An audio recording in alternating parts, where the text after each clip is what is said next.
My father was very wise. He said, never argue with a fool. And that's something that stuck with me my whole life. So, you know, if you argue with a fool, you become that same fool.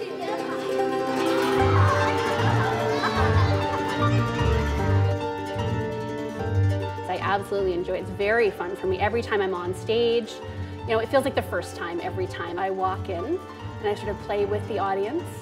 And I sort of get an idea of, you know, who's there, what kind of audience it is. I sort of just let the flow happen. It's almost like I've got the bones that is there, but during the actual performance itself, I sort of build up the meat and I build up the blood and the skin and I make the entire thing happen.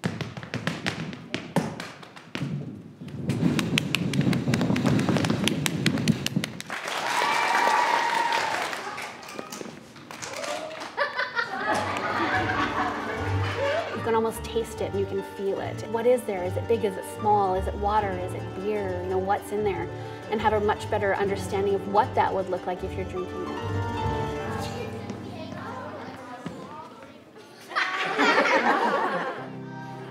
Really, on stage, I wouldn't want people to even know that I'm deaf. Hey, so I'm deaf, so maybe I won't be good enough, or, you know, I don't want that to have an impact at all.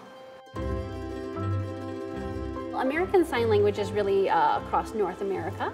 Quebec Sign Language LSQ is the French Sign Language, it's just there. In France, of course, it's different than in Quebec. British Sign Language as well is different, similar to English in different languages, but you know, it seems like there's always a way to link that communication. Deaf people culturally, we're all a minority as deaf people, our existence. And so when you meet another deaf person, you've got that similarity. And so I've noticed traveling and performing, regardless of where I am, Italy or France or anywhere that I might be, there's those connections because we have that same shared experience that we call ourselves big D deaf people. Many different role models I've had in my life. Charlie Chaplin, of course, is a longtime love of mine. I think maybe my first role model would be Marcel Marceau, and someone I've looked up to forever, a huge influence on me and my life. It was really all about perfection, technically perfect. It was just brilliant. Someone who supported Jewish people during the war and kept people safe. I mean, there's just a big respect that I give to him.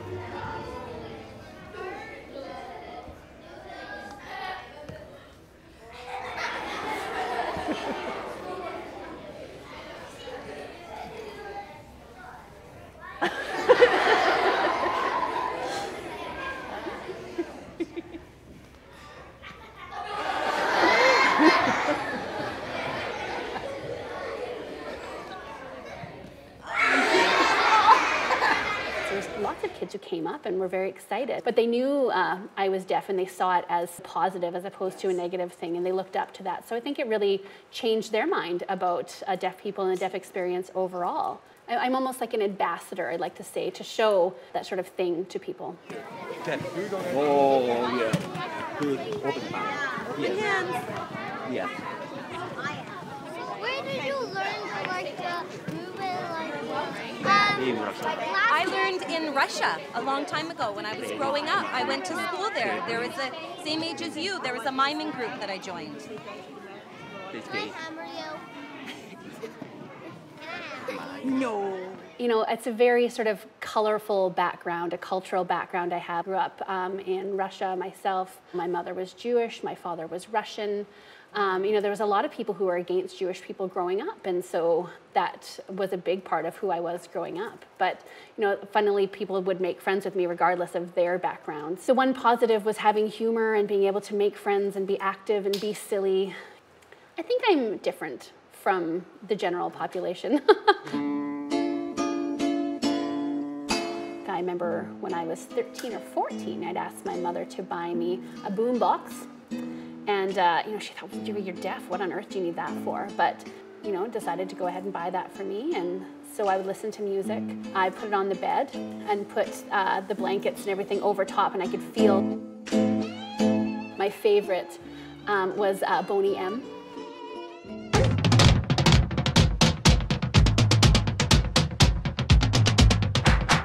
There was no freedom of speech in communist Russia. there was a lot of oppression trying to keep people in their same class systems. So when I moved to Canada, I found there was quite a difference in freedom, the freedom of expression, of speech.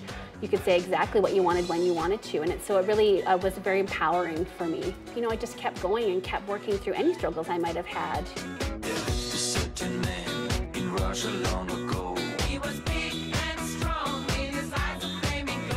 You know, there's not another job that I'm going to be moving to. This is my passion. This is where I want to be.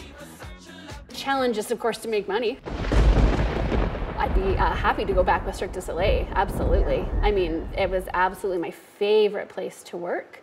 I found when I was there, it was quite different from other work environments. You know, there was all different cultures of people there, people from all different countries and backgrounds, and everyone became, you know, a big family. And myself being deaf, I never felt a difference. I felt that we were all on the same page in the same place. We were all performers, we all had passion.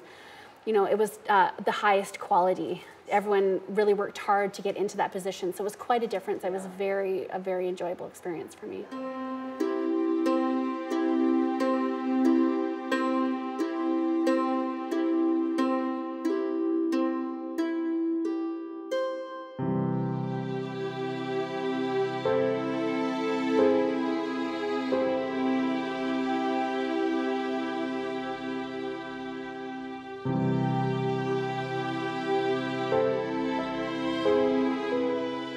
I did some workshops with the Artists Start-In School. So it was a nonprofit organization, and they invited me to be involved using mime and clowning, physical comedy, and different things to work with science, for example, what things would look like underwater, different pressure, how it works differently, how you'd move underwater. You can't do this. This is how you'd move. So showing kids this is the difference. You know, looking at words and black and white text all day long, you know, sometimes it gives them a small understanding of what's going on, but there's not enough imagination there. When you add that performance bit and that artistic bit, it really helps their mind grow and blossom, and they really become involved in that education. When I was born and they found out I was deaf, they were quite terrified and were worried to have any other children. Now, my deafness was genetic. My grandparents were deaf as well. So that's why, you know, my mom thought maybe it was possible that any other further children would be deaf as well. So, of course, those are my favorite grandparents, my deaf grandparents. My grandmother is just brilliant, so positive, so wonderful. You know, if there's a problem, she would always just do this, you know, the Jewish way of just, you know, spit it away. I think this art has to be something you enjoy. You know, people ask me, you know, where my priority is, my family or work, and of course, you know, I have to put performing up there on the top. Unfortunately, it's what I have to do to keep going until, you know, until I can't. I have two kids that I love that are right here. I'm very impressed with my kids. They're very mature. They have a great attitude. They're able to see the world in a different way, absolutely. I mean, unfortunately, I don't get to see them a whole lot. They live in Vancouver and I'm in Las Vegas. I travel a lot. I've been traveling a lot with Cirque du Soleil. So, you know, I see them maybe for a few weeks at a time. It seems like I go travel, come back, and then they've grown so quickly. So, and, you know, that's part of my own internal sadness as an artist and part of my life. It's something that I have to manage.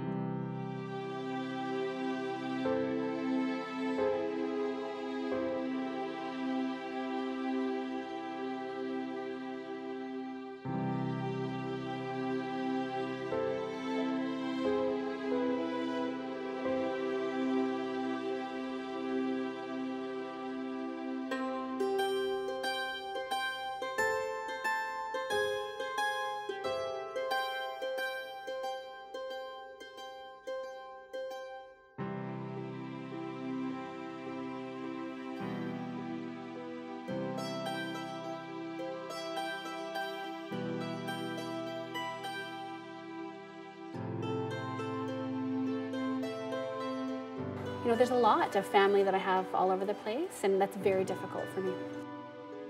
I don't see my mother very much either.